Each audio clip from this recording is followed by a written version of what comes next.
There is no topic where economics doesn't have some unique twist on the subject.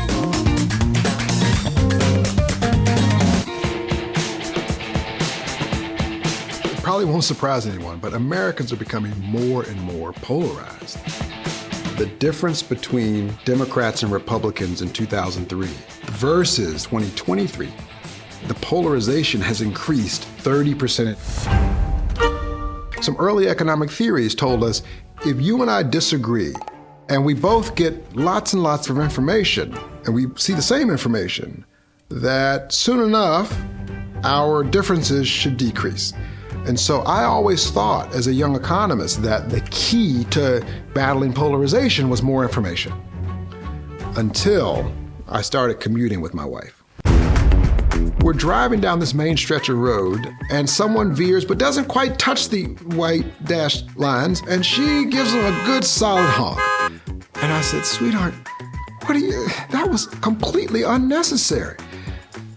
And she responded, what are you talking about? I've prevented more than 20 accidents because of my preemptive honking. We saw the same observation and had two very different interpretations of what happened. What do you do when the information you observe is unclear? We actually ran some experiments. We asked people questions about the deterrence effect of the death penalty. We asked them a bunch of questions about their own beliefs, and so we could categorize people into kind of pro or con when it comes to the effects of death penalty on current crime.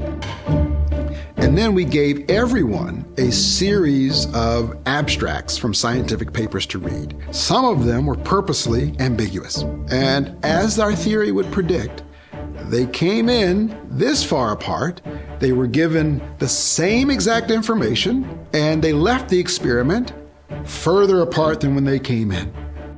When we gave people ambiguous information, I don't think they realized it was ambiguous.